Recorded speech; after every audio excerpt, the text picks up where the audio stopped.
1991 жыл Қазақстан Республикасы тәуелсіз, егеменді ел деп жарияланған кезең. 16 желтоқсанда Қазақстан Республикасының мемлекеттік тәуелсіздігі туралы заң қабылданды.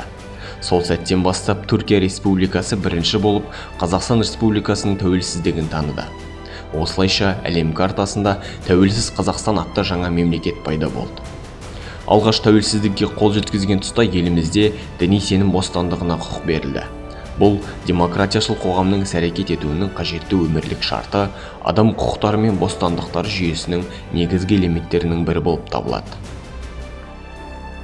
Қазақстан Республикасы тек қана орталық Азия елдерімен ғана араласпай, бүкіл дүние жүзіндегі дамыған елдермен түрлі қарым-қатынастар жасады. Бірақ халықаралық ұйымдарға мүше ретінде кіру мақсатында біз көптеген әлемдік заңдарды мойындау арқылы ол жақтағы түрлі конфессиялардың, діндердің негізгі бағыттарын, алға қойған негізгі жоспарларын танысып, олардың біздің елге келудегі мақсатын зерттей бастадық.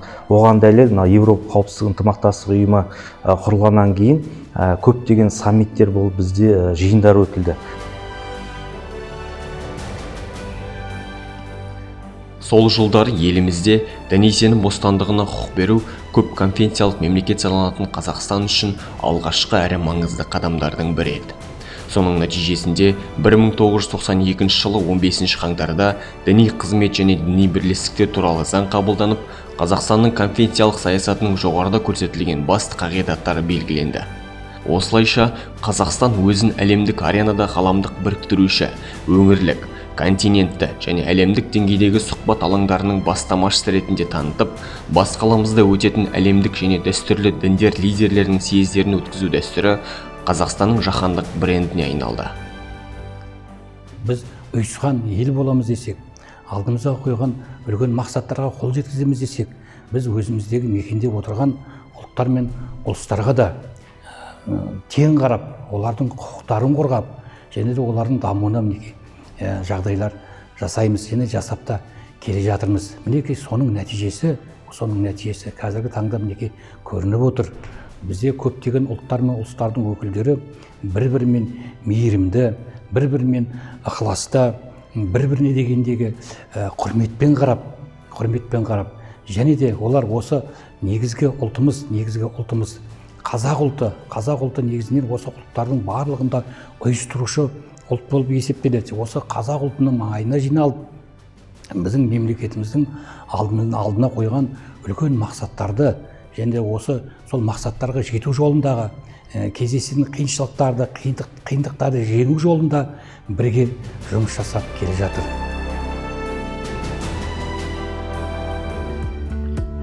Қазақстан Республикасы тәуелсіз ел болғалы дамыған әлем елдерінің қатарында өзінің еңсесін тік ұстап, саяси экономикалық жаңарулар мен өзгерулер ағымында халықтың рухани өмірі мен діни көзқарастарына мән бере бастады. Соның нәтижесінде көпұлтты, зайырлы Қазақстанға айналған бүгінгі таңда елімізде діни бірлестіктер саны 3000-ға жетіп, 18 конфессия өкілдері тиісінше тату-тәтті өмір сүруде. Жалпы сол тәуелсіздіктің бізге үйреткен ең үлкен нәрсесі бұл мейірімділік. Басқаларға мейірімділікпен қарауға бізге бір үлкен осындай әсерін тигізді. Соның аясында жасалынып жатқан дүниелердің барлығы бұл енді күні бүгінге дейін сақталып келді. Мысалға, Аллаға шүкір, ел тыныш, ешқандай мемлекет жоқ. Мысалы, бізде қазір қаншама ұлт өкілдері тұрса да, бірақ аузы бір тыныштықта, бейбітшілікте өмір сүріп отырған, мен айтар едім, бұл тек қана осы Қазақстанда ғана деп. 30 лет независимости Казахстана. Ел тәуелсіздігінің 30 жылдық мерейтойымен барлығыңызды шын жүректен құттықтаймын.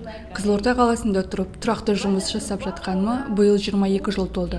Тиісінше осы уақыт аралығында Қазақстан жоғары деңгейде өзгеріп, күннен-күнге гүлденуде. Бүгінде мемлекет барлық ұлт өкілдеріне өз қолдауын білдіріп келеді. Сондықтан бәріміз бірге ел тыныштығы үшін аянбай еңбек етуіміз қажет.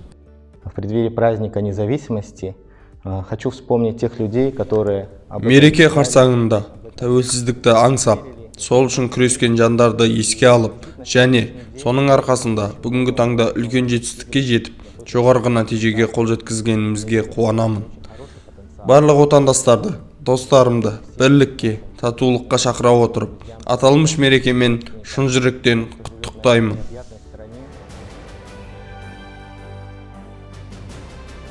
Мемлекеттің дін саласындағы саясатын ілгерілетуде елімізде конфессияаралық келісімді дәріптеу моделін қалыптастыру мақсатында 1992 жылы желтоқсанда Қазақстан халықтарының форумы өтіп, онда жаңа қоғамдық институт Қазақстан халықтарының келісім мен бірлесуі ассамблеясын құру туралы айтылды. Солайша 1995 жылы Қазақстан халықтары ассамблеясы құрылды. Мәдениеттер мен өркениеттер диалогының жаһандық үдерісінің дамуында жасалған бастамалардың алғашқысы Қазақстан Республикасының тұңғыш президенті елбасы Нұрсұлтан Назарбаевтың діни көшбасшыларды елордаға шақыру болатын. Әлемдік және дәстүрлі діндер көшбасшыларының бірінші съезі 2003 жылы 23-24 қыркүйекте басталып, араға 3 жыл салып, бүкіл әлемдегі адамзат баласының бейбіт және лайықты өмірі үшін түрлі діндер өкілдерінің ынтымақтастығы мен бірлігінің өзектілігін және аса қажеттігін көрсетіп отырды.